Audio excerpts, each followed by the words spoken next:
乌军在反击而非反攻，俄军在进攻却显得很被动。俄乌战场是谁的噩梦？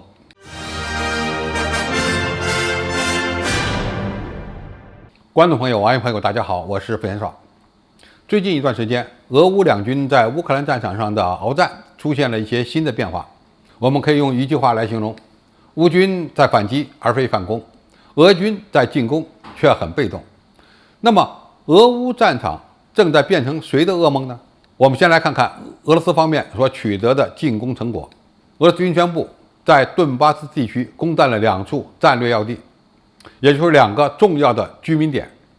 现在能拿到重要居民点，对俄罗斯军队来说已经相当不容易。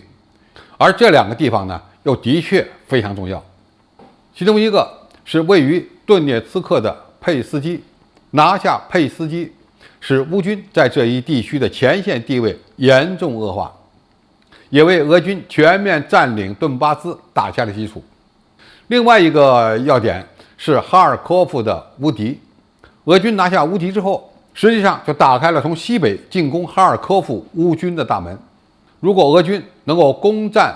佐洛奇夫地区，驻守哈尔科夫的乌军部队将面临重大问题。继续攻击哈尔科夫，说明俄军的目标可不仅仅只是顿巴斯地区。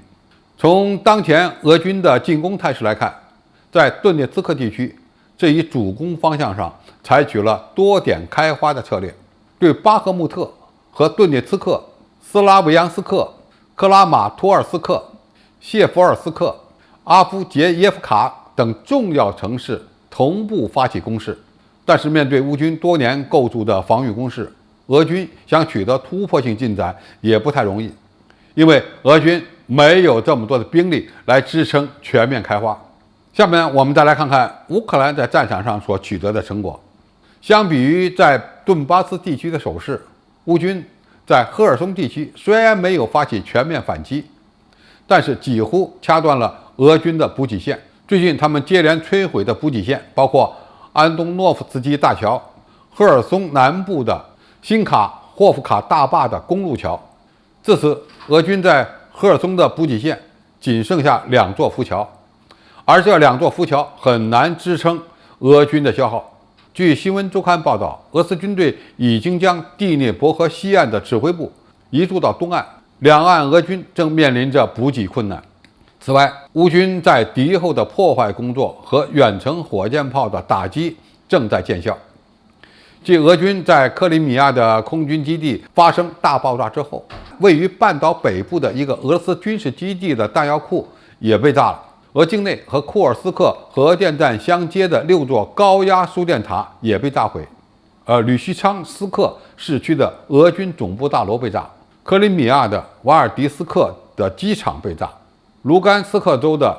罗达科沃的俄军弹药库爆炸，瓦格纳雇佣军在波帕斯纳的总部大楼被炸等等。8月18日，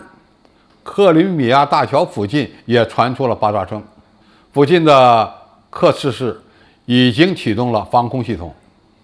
当天，俄罗斯境内别尔哥罗德州的一个弹药库发生剧烈爆炸，还是在当天，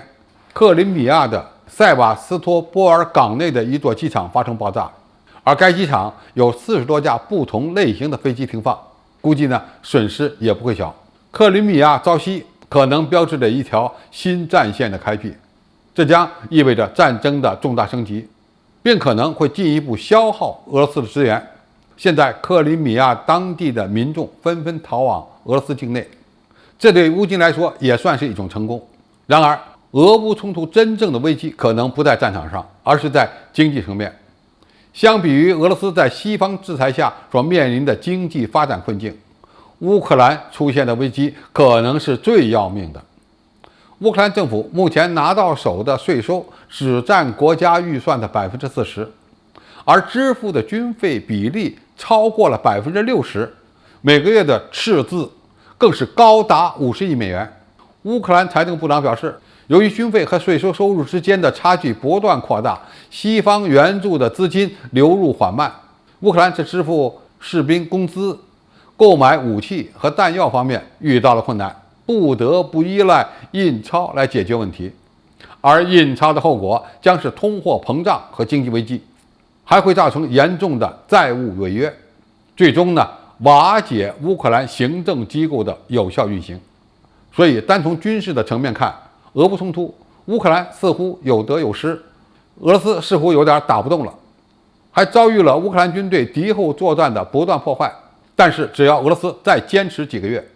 乌克兰就有可能会面临经济破产的风险，这才是西方不得不面对的噩梦。另外，乌克兰已经发现美国和英国提供援助更加积极，而欧洲国家则行动缓慢，这也证明了西方国家内部也在援助乌克兰的问题上发生了分歧，因此他们对乌克兰的援助难以持久。好，今天的评述就到这里，谢谢大家收看，我们下期再见。